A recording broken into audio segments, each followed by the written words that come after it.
Mirë mbrëma dhe përshëndetje. Unë jam Mesut Shabani në podcastin Mesut Shabani. Miq të mi, data sot është 1/7 viti 2026. Pra po e kalojmë gjysmën e vitit. Dhe është e mërkurë. Si zakonisht, nga mesi i javës në Maqedoni fillojnë shtrëngatat. Edhe atë në hemisferë e pastaj dalim në stratosferë, nga stratosfera fillojmë që vazhdojmë për në qiell, me deklarata politike të politikëve shqiptarë dhe të politikëve maqedonar. Unë e kuptoj politikët maqedonar. Sa më pak të japin, aq më mirë për elektoratin e tyre dhe ata do i kenë punët më mirë në çfarë do zgjedhjet qofshin, qoftë lokale, qoftë parlamentare. Mirë, por nuk e kuptoj politikën bërësi shqiptar. Nuk e kuptoj. Dhe. Do kisha thënë edhe diçka tjetër, mbase nuk do keq kuptohemi me ju dëgjuesit e mi dhe shikuesit e mi. Në Maqedoni. Nuk ka mbetur politikan i cili nuk është nën lupën apo nën vështrimin si përfaqësor, nën toksor, mbi toksor të një politikbërësi nga e ashtu quajtura shërbimet e sigurimit shtetëror, apo ODBK, ANB, të rifarem në shka. Dhe ata veprojnë. Thoshin pleq dikur, ruaju, kur është situata e qetë. Atëherë kundërshtarët mbledhin informata. E pastaj kur nxehet, i flladitin. Vëmëroja e flladiti opinionin shqiptar, vetëm me disa poste, edhe pse Bekim Sali unë që dhe nuk dhe kësha dhënë t'i ruaj, por nuk dhe kësha futën në asë një agendë politike, asë në lagje. Tha, dhe marrim 6 ministri. Dhe morëm 3 të reja. Betën me ato që s'kanë asë një pesh. Për cilën ministri Bekim Sali ti e u theq? Për integrimeve? Je zëvendës kryeministri parë? Ja, majkat. Këtë të këtë. Në një kohë dhe dikur, PPD-s u jabon të LSDM-ja. Jepte një zyrë, një sekretaresh, jepte një ministër pa resor. Knaqeshin, ministërja pa resor. Bile, i një partije tjetër politike, një ish ministër, tash profesor universitar, thot, shteti kanë të randër me mu. Kur shkova, një zyrë, as di karike në kështë. Me zi se gjithë di karike. Ministër pa resor. Okej. E ke merituar. Dhe vazhdojmë më të pra. Humori me vlenin vazhdojmë. Por, unë e pres si aji gjyetari, pres lepërin, pres që të emrohen, zyrtarisht ministrat e ri, kam thënë dhe po e përmendin, vetëm për Agon Feratin nuk dhe flasë asgjë. As mirë, as keq. Kam një respekt ndryshëm për të. Është gjenerat shumë e re dhe është i paprekur, i papërlyer. Ka një background mjaft interesant. Ndërsa, e të në pustinën e pres, Sedat Suleimanin e pres, të miratohet nga parlamenti zgjedhja atyre për postën e ministrit. Nga dita e parë, do jeni prezent dhe do e dëgjoni. Për çdo ditë do t'i kërkoj llogari ministrit të drejtësisë dhe Shasivarit. Ha pse s'u bë kjo? Pse s'e bën këtë? Po sërisht me aferat e shumta që kanë deri tash në Maqedoni. Po sërisht. Me Almirin e vogël, rasti Iliç në Kumanov, me aferën Alfa, me rastin e Kumanovës, më i rëndi rast. Dhe këthejmë prapë edhe ata në Bit Pazar që u vranë atë. Pse jo? Ali Ahmeti thot, unë kërkoj nga 1990 deri tash të bëhet lustrimi i personave. Hajde. Ishin më të mirë se Ali Ahmeti. Unë them Ali Ahmeti kur më sartuan në pozitë për shtet. Gjisa gjelë, këtë i bëni për gjisë. Okej, nuk është okej, për më vazhdo më tej. Dërsa Sedat Suleimani. 2 herë ishe zëvendës ministër, si kaluan konkurset e Ministrisë së Kulturës? Si kaluan? Njëse dhe kaluan edhe me ministrillëkën tëndë? Dhe jemi gjallë. Shojmë e bëjmë, thënë në Shqipëri, në Sloveni thënë, bum videli. Nuk mund të dhe ishash. Dita mirë duket që në mëngjes, ti nuk e shkuar si vetë as pak në punë, je marrë, bile një kohë me mua je marrë. Unë isha i sigur se tavolinën prapa dhe i shëndoshe që thirin telefon. I shikoj nga njerë qeshet, për një post të vogël, frasin telefon tash ministrin e kulturës, nëse do zhitë. Shojmë dhe kalojnë në një film, shojmë dhe kalojnë në një vepër, shojmë dhe kalojnë në një projekt muzikori madh, dhe shojmë. Pranverën e keni për para. Dhe, vazhdojmë më tej pra. Rreth datës 6, duke tha, dhe bëhet emërimi i ministrave të ri, 6 korrik. Ndërsa, ai i cili për mua, nga jetë që përcjell nga viti 1992, nuk di ta fsheh antishqiptarizmin e vetë, është Aleksandr Nikolovski, zëndës kryeministri i parë nga radha të VMR-të përmes dhe ministri i transportit. 1000 objekte vetëm për një vit i kanë kaluar para syve në të zezë, dhe ai sipas ka ditur. Çfarë pas kanë bërë ekipa? Kanë ruajtur delet apo kanë ruajtur lopët në Shkup? Sipas kanë pa para hundë kryetarët e komunëve, të gjithë nga Vleni edhe nga VMR-të PMN-ja, sipas kanë pa. Çfarë nuk ka. Ai nuk e fsheh Nikolovski antishqiptarizmin e vet. A ka më bazë antishqiptarizmi kur nuk investon asnjë cent në pjesën e Maqedonisë perëndimore? Aty shihet antishqiptarizmi. Kur nuk investosh. 3% është obliguar nga ajo që mbledhen nga qytetit, qeveria t'ia kthej prapa. Asnjëri nuk e pyet kryeministrin e Republikës së Maqedonisë, Aleksandr Nikolovski, zëdhës kryeministrin, a janë kthyer në komunikacion që mbledhen. Shkon bën rrugë atje me paratë që duhet të bëhen edhe rrugët shqiptare. Okej, nuk është okej, por unë vazhdoj më tej. Pra, gjithandaj vlon.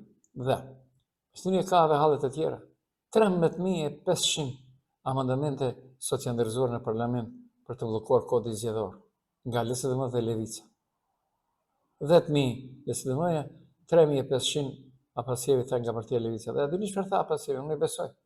Thot 3.500 dhe bllokohet kodi zgjedhor, që i shkelte partitë e vogla në parlament. Okej, nuk është okej, por vazhdo më tej. Po ashtu Maqedonia ka të lashë edhe me ripërtëritjen e popullsisë. Dhe më së paku lindje ka në lindjet e Maqedonisë së Veriut. Ndërkohë, afër gjysmë e lindjeve janë në Shkup. Atëherë, ku t'ja bën Nikolovski gjithë ato rrugë atje? Në Maqedoninë e Veriut numri i lindjeve nuk është i shpërndar në marrëspesh gjitha rajonet, pasi në zonat urbane kemi 60.2% të lindjeve, ndërsa në rajonin e Shkupit kemi 41.6%, ndërsa në rajonin e lindjes, vetëm 6.1%. Pra shtimi natyror i popullsisë në Maqedoni është negativ, dhe në zonat urbane është me -3.367 banor, kurse në zonat rurale -1.70 banor. Ka raportuar enti statistikor shtetëror i Republikës së Maqedonisë. Dhe. Unë do ndalem pak tash edhe në shtetin shqiptar. Dhe ne jemi shqiptar. Pa marrë parasysh se miku im Dritan Goxha tha, kosovarët nuk kanë nevojë të vinë të protestojnë në Shqipëri për shkak se kjo është problem brenda shqiptar. Kur Dritani i lexoi 5 pikat, nuk kaloi 2-3 minuta, ju turrën Dritanit në të djathtën dhe majtë pre kryeministit Edi Rama, i cili tha, shiko ky talibani, çfarë nuk e tha, e ofendoi në aspektin fetar. Ndërsa, mbi të gjitha pastaj thanë, nuk ka qenë as pjesë e UÇK-s. Në UÇK, ka dalë sot e prori ti Bislim Zyrapi nga Kosova dhe ka folur. Ta dëgjojmë se çfarë ka folur.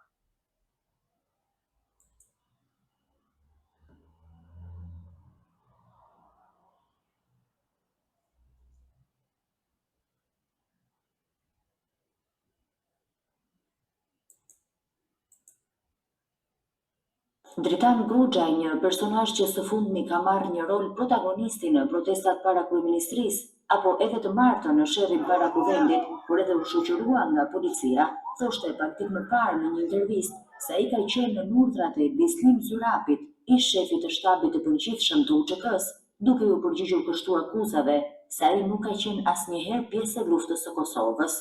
Report TV kontaktoi ekskluzivisht me ish-komandantin Bislim Zyrapi, pyetje se a është e vërtetë që Dritan Goxha në 1999 ka qenë në urdhrat e tij. Zyrapi jep këtë përgjigje. Është e vërtetë, duhet të kuptohet një sen. Unë kam qenë në atë kohë, po Dritoni është kyçur, kam qenë komandant i operacionit shqiptar. Nuk kam drejtuar gjithë ato operacione. I kyçur ka qenë pjesë. Gjatë bisedës me Report TV, ish-komandanti i njohur i luftës së Kosovës le të nënkuptohet se Dritan Goxha nuk ka qenë në vijën e parë të frontit. Gjithë në vijën e frontit, që Brapavia dhe veprimet tjera mund të jenë edhe Brapavi.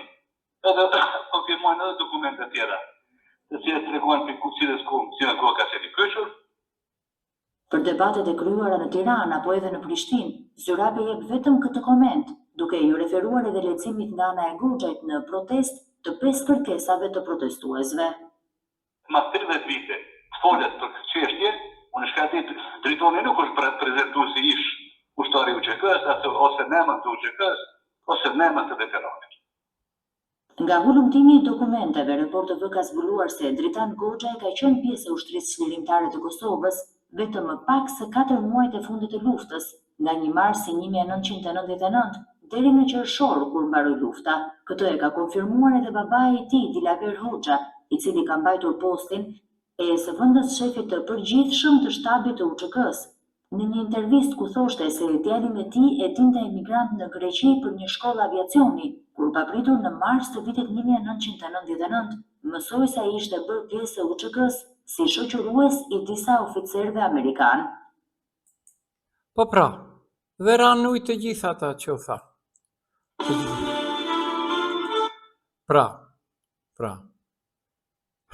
unë edhe njërë të ndalem pak të Edi Rama. Edi Rama është fundi që të ndalë vizitat në për Evropë. Kinë se bën për normalitetin. Por Edi, protestuesit aty ke, nuk do të mund të ikësh ballafaqimit në ta. Në shkoj dorëheqjen, si djalë mirë dhe shko pishpi. Sipas raportimeve të ditëve të fundit, protestat në Tiranë kanë vazhduar dhe një nga kërkesat kryesore të organizatorëve ka qenë dorëheqja e kryeministrit, shkruan Reuters. Edi Rama mund të zgjedhë të jetë në vizita jashtë vendit, mbahemi mençur, por asnjë udhtim nuk e zëvendëson përballjen me qytetarët. Nëse pakënaqësia popullore vazhdon të rritet, protestuesit do ta presin sërish para kryeministrisë se problemet nuk mbeten në aeroport, ato mbeten në Shqipëri. Në vend të shmangjes së krizës me agjenda ndërkombëtare, qytetarët presin përgjegjësi politike dhe dialog. Nëse një qeveri humbet besimin e një pjesë të madhe të opinionit publik, rruga më e ndershme është të përballet me kërkesat e qytetarëve dhe të marrë vendimet që dikton përgjegjësia politike. Ai pra, Edi Rama shpreh se gëzon votën e 850.000 shqiptarë, por haron se 1.700.000 të tjerë nuk e kanë votuar. Pra, Edi, dorëheqja nuk është shenjë dobësie për akt përgjegjësie, kur një kryeminist vlerëson se nuk gëzon më besimin e nevojshëm për qeverisë. Dhe prapë mbahemi me mençur. Pse unë kërkoj dorëheqjen, unë si Mesut Shaban? Kam të drejtë. Veri i Shqipërisë nuk i haron favorizimin e skajshëm të jugut. Asgjë nuk ka investuar në veritë e Shqipërisë. Asnjë realizim. Mos flasim për mos realizim të autostradës së Adriatikut jon, që e reklamonte viteve 1914-17. As mos zhvillim të skajshëm të veriut, posaçërisht të Shkodrës si kryeqytet i veriut. Sikur preku dhe ku nuk duhet. Hyri në tela përçarse dhe fetare. Do të rriqesh më shpejt se ç'mendon. Ciao Bela. Trumpi e tha, një shtet është i fortë kur ka fe dhe beson në Zot. Ky 3 zotra, a 4 i kishte problemi ti në shtëpi. Por, të ndash veriun nga jugu dhe gjitha investimet shqiptare që ka marrë shteti shqiptar nga fondet ndërkombëtare i ka atje. Kjo është moszhvillimi i pabarabartë i shtetit. Pra nuk do himin ato se çka si në njërë tjetër, por Edi Rama nuk e meriton të jetë kryeministër sepse ka bërë ndarje territoriale dhe fetare të investimit në shtetin shqiptar. Okej, është okej për unë vazhdojmë. Dhe një deklarat e Dritanit, dhe dëgjoni për disa çaste, sikur ka provokuar më herët, deklarat tjetër, ka qenë provokuar më herët nga një deklarat tjetër. Ju gramosrushin e mbani, se mbani mend, nuk është rëndësi. Asun nuk e njoh, por e mbaj mend. E mbaj mend. Dhe. Dritani e tha këtyre ditëve, do qërë edhe unë pse e përmendi Dritani. Parimi që vetëm ndërkombëtarët mund ta bëjnë rotacionin politik. Askush tjetër. Dhe ndërkombëtarët po bëjnë dhe një kryeministër që nuk po njohin realitetin Edhe gjë tjetër. Do bëj edhe plumbi. Dhe kush? Plumbi. Po tjetër Plumbi. efektivi që Është një personel. Çfarë ke parasysh 21 janarit? Jo, kam parasysh plumbin si në rastin e Avni Rustemit. duke eliminuar thot liderët politik. Absolutisht po. Siç ka ndodhur Kosovë pak më herët. Si një Po kjo është person. shumë e rëndë. Jo, po Jo, shumë e lehtë. Do të bëjmë qenerat. Për të bërë është e lehtë. Për ta marrë përsipër është e rëndë. Pastaj Si aktë, për mos arritur për të po akti larguar. do një mbështetje politike. Akti është i lehtë. Po do mbështetje politike që ti pastaj të bësh rotacion. Kjo s'janë. Që s'duhet të inkurajuar, Ja, cilat nuk japse. është një problem. Deklarata këtu për të. Cilat janë deklaratat? Po çan. Ton me Cilat një vetëm një koment për Cilat deklaratat janë pra, këta që shesin ADE-un, këta që shesin Shqipërinë. Dhe e kanë shitur më totalisht. E kanë shitur më. Po e kanë shitur. Aktualisht, Armiri tha përshëndetje që jo më në kam tamam. Armiri tha që solli një diplomat. Ai diplomati që solli është personi, është iniciatori i shitjes së detit të marrëveshjes parë. Dhe e solli për detin. shqiptarët janë sa shtollë, ka nevojë për Jo, shqiptarët nuk janë vrarë. Shqiptarët nuk kanë paguar akoma padrën e gjakut për të jetuar në liri. Shqiptarët po jetojnë në skllavëri. Akoma po jetojnë në skllavëri. Opozita në përgjithësi se kjo nuk ja vlen për të diskutuar. Opozita për në përgjithësi është një punë asaj për Po pra, ndërsa, vite më parë, një deklaratë e Gramosrushit pa marrë parasysh se nuk ka nënshkalua u komentua mjaft, Gramosrushi ishte sekretar i partisë së Edi Ramës. Pushtetit merret me dyrkën e pushkës dhe mbahet me dyrkën e pushkës. Pushtetit merret me dyrkën e pushkës dhe mbahet me dyrkën e pushkës. Po pra, dhe nuk i mungoj Gramosrushit një fije floku. Nuk i mungoj. Si do mungoj? Është në pushtet, Edi, dhe s'kemi se çka të shtojmë më tepër. Çdo gjë këtu në Maqedoni ka edhe bën, anën bë. Kuvendit e Republikës së Maqedonisë miratoi ndryshimet ligjore, trotinetët elektrik, vetëm për personat mbi 18 vjeç dhe jo me bashkëkohëtar vetëm. Pra tregoni fëmijëve se ligji ka kaluar në parlament. Mund të keni ju si prindër pastaj të lash. Okej, ju dini. Nuk është ju dini, por ja po promovohet diçka. Unë këtë e përshëndes, pra dhe më thënë, këtë si qëllim, sepse vërtet, kur një fëmijë bën atë që bën me trotinet, merrni në moment kur dy do ecën në vetur. Dhe, ka reaguar edhe Elmi Aziri, deputeti i lidhjes shqiptare, i cili ka kritikuar ashpër propozim ligjin e qeverisë për përfaqësimin e drejtë. Thotë, nuk është ligj, është vetëm një pamflet. Okej, ata po e dërgojnë në parlament që ta kalojnë. Dhe Bekim Sali thot mesazhet nga Parlamenti Evropian konfirmojnë se RMV ka perspektivë reale evropiane. Por, shtohet një çështje tjetër, këtyre ditëve lexova diçka diku. Shtrohet një çështje tjetër shumë interesante. E mbani mend deklaratën e Bekim Sali se ne jemi para Shqipërisë, ne do hyjmë para Shqipërisë. E mbani mend deklaratat e Mickovsit, Shqipëria është më poshtë, ne jemi përpara Shqipërisë. A e mbani mend Nikolovski, i cili garantonte në emisionet të Kanal 5-sha, atë që bëhet fjalë për Shqipërinë ne jemi para. Dhe, pa marrë parasysh këto zhvillimet politike. Këta sikur dinin se diçka do të ndodhë në Shqipëri. Dhe vërtet është duke ndodhur. Pra, Edi Rama, sado që e kishte mik dhe shok të politikës dhe të bashkëpolitikës Vučići, Vučići me siguri ka treguar diçka Nikolovskit dhe Mickovskit, edhe pse dje ka dalë një deklaratë ku thotë i kam telefonuar Vučići, pas ka telefonuar kryetarës së Shtetit të Republikës së Maqedonisë dhe pas ka përgëzuar për atë e këtë dhe pret që të shtohen bashkë vizitet, bashkë bisedimet e shumë çka tjetër ndërmjet Maqedonisë dhe Serbisë. Pra, ta dinin diçka se në Shqipëri do të ndodh. Dhe për atë lavdëroheshin. A kërkon me punët e veta. Kërkon me punët e veta. Dhe, ja, dhe ne dhe po afrohemi në fund. 40% paga më të lartë në administratë deri në 2028, thot Minçevi, cili tash më... Por, unë përfësohen nga diçka tjetër. Mbani mend Arben Fetaj, e mbani mend Azir Aliu, mbani mend Fatmir Limani, tash edhe tjerë nuk dhe t'i mbani mend, nuk janë kërkuar, vetëm që përçan popullatën dhe partitë politike shqiptare. Okej. Kështu që unë këtu ju përshëndes, dëgjohemi tjetër nesër mbrëma. Pra, ishit në podcastin Mesut Shabani me Mesut Shabani.